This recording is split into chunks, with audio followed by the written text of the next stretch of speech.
All right, hi again, everyone. We're joined by Jimmie Johnson, driver of the number 48 Lowe's Patriotic Chevrolet. Jimmy, so you have Frankie Phillips on the window of your car this weekend, and his mom is a Lowe's employee, right? Yeah. Can you kind of talk about how it feels to not only serve him in his memory this weekend, but also for a Lowe's employee as well?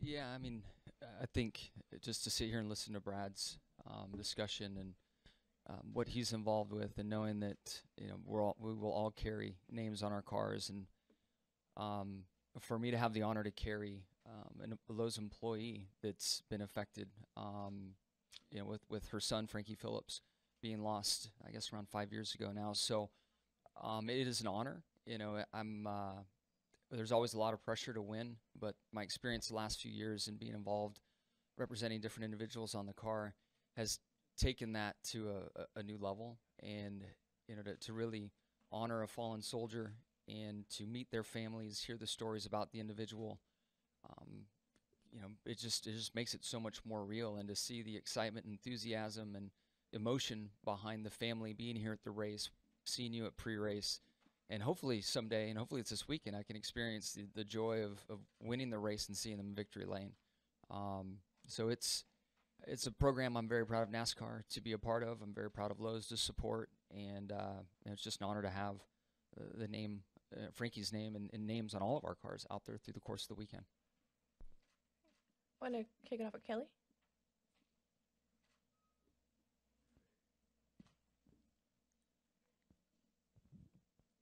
Kelly Crandall, Racer.com. So, Jimmy, switching gears, any update on the sponsorship hunt, and what has that process been like for you to be a part of trying to find a new partner? We've got 6 ready to go. We're just waiting for you guys to ask us when. Um,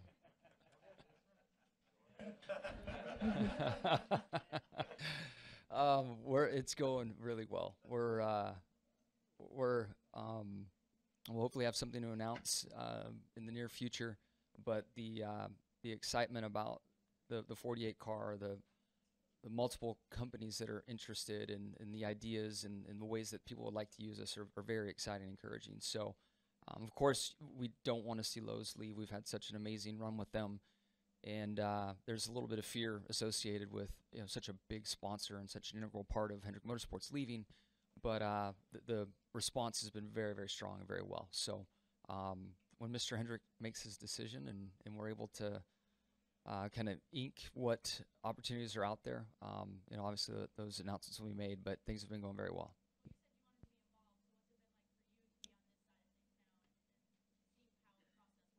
Yeah, the process is long. A lot of conversing and ideas, and you feel like sometimes a conversation with a given company is going in a different direction, and then they go and we go to work and brainstorm and come back with a new idea and angle. So it's amazing how much follow-up is involved and how much collaboration exists through it all. So I've enjoyed the process. I've enjoyed being involved. I've learned a ton.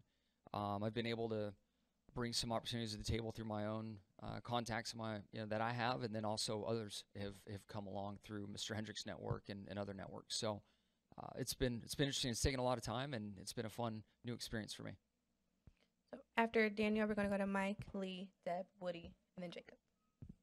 Daniel McFadden with NBC Sports. Jimmy, how has your philosophy towards strategy for this race changed since the beginning of your career, especially with the introduction of stages, and you have 4 in this race? Kevin Harvick was in here earlier, and he said you have to make a qualifying lap every single lap in this race. Is that your philosophy, and how has it changed since you first started in this race?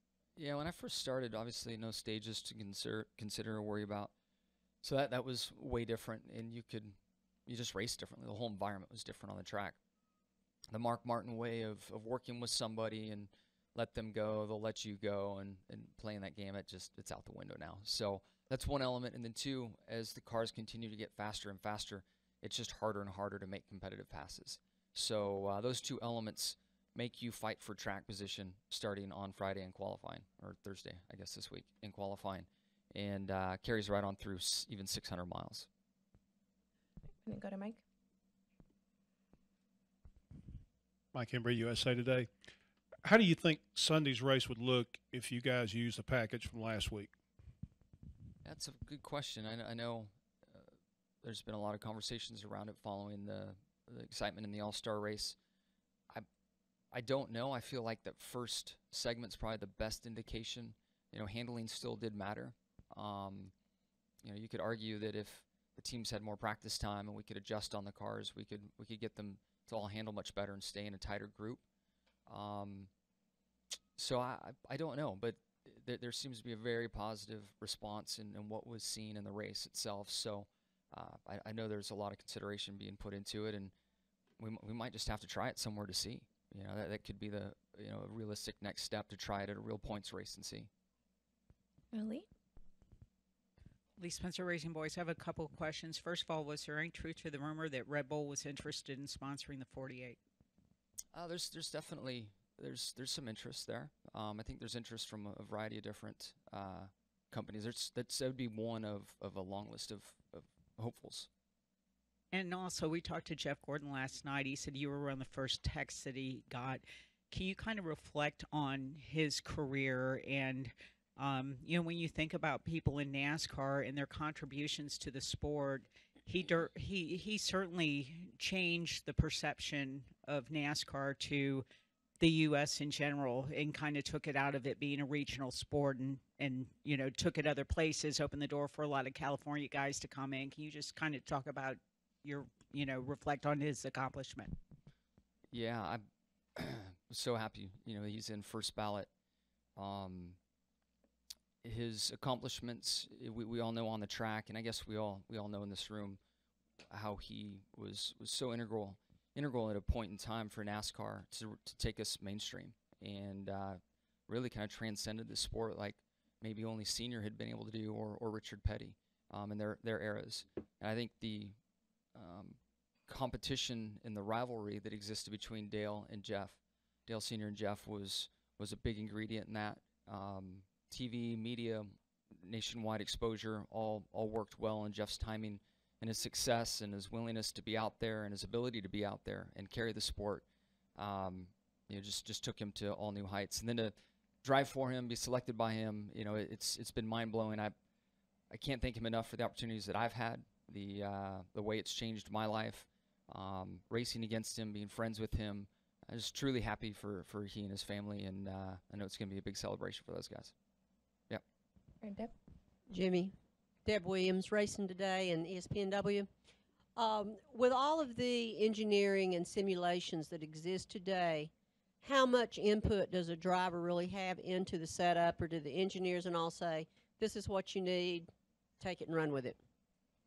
Drivers have a lot to say with it in our sport, because we only get a handful of opportunities to collect real data. Open test sessions are the only time that we can collect that data for the vehicle itself and the track. Wheel force transducer tests, where the manufacturers go run, that collects tire data. And then you've got to marry those two together. So when you think about the tracks we test at, or allowed to test at, and I think there's probably 5 open tests a year, and we've got 23 tracks on the circuit. Every winter and summer, the surface changes, the grip level changes, and before you know it, you've got data that's years and years and years old that you're trying to trust and believe, and then you build your simulation around it. So it is a tough environment, and the driver is still very much required, and the crew chief to have gut decisions made. All other forms of motorsports, they're streaming telemetry or can collect telemetry and data, you know, every lap of every race, and that just makes that world so much easier to make the right decisions. For us, it's still about the gut decision between the driver and the crew chief. Yep. All right, Woody? Woody came with MRN. Jimmy, I wanted to ask you to look ahead a little bit at Pocono. When you go there, are you a guy that thinks I got to be really good in one of these 3 corners or pretty good in all 3? And describe the dynamic of such a short time between the 2 races there. Yeah, I mean, driving for Chad Canales, he wants you good in all 3, so I can't just pick one, unfortunately. We, at different years, when I look back to the success we've had there, it wasn't just one turn. I mean, we're pretty strong all the way around the track. It's hard to say. Turn 3 seems to be very important and can help with lap time pretty significantly for qualifying and things like that. But the short time span in between, I know it's close together, but the races just seem different for some reason. And when I first came in, I heard a lot of people talking about how things wouldn't change much from the first to the second race, but for whatever reason, through my experiences, they've been different races and different setups usually required to go get the job done. Yep. Go to Jacob. Jacob Seelman, Speed Sport. Jimmie, to go back kind of to what Kelly was saying a little bit ago, obviously we know how special the relationship between you and Lowe's has been, but as you get ready to kind of go into this new chapter of your career, so to speak, on the sponsorship side, is there a level of excitement for you in now getting ready and being able to work with some different companies than you've had in the past 17, 18 years? Yeah, at this stage of it, at first there was I had to swallow the pill that Lowe's wasn't coming back, and of course I wanted to finish my career with them. So, now where we're at, and that ship has sailed, in the excitement of what could be out there, what the options are with the various companies we're speaking to. It is exciting. It is fun to see look through a different lens and see what opportunities are out there. Also, how I can be integrated into their mission statement in a sense, and help them internally and externally, how they're going to market us, how they're going to use us. That is all exciting stuff, and we have some great opportunities there to look at. With the way this race has changed, obviously you've been good here at Charlotte for a long time, but with stage racing now to kind of break it up, the way the equipment has advanced, the way driver fitness, I think you could definitely speak to that, has advanced over the years. Is this race any less grueling now than it was 20, 30 years ago, or even when you first started? I can't say it's gotten any easier through my career here. And we might finish a little earlier, a little quicker on some years due to speed, but G-forces are higher, so I just think it all kind of levels out. I'm thinking back to the days when they didn't have power steering. That might have been a little bit different, but it is a very, very long and difficult race that I spend a lot of time physically preparing for, making sure that I'm right. Treat it a lot like a triathlon with the electrolytes and carbs and just the strategy and how to stay fueled and alert through the course of the race. So it's definitely a big day in the office. Alrighty, thanks, Jimmie, and good luck this weekend.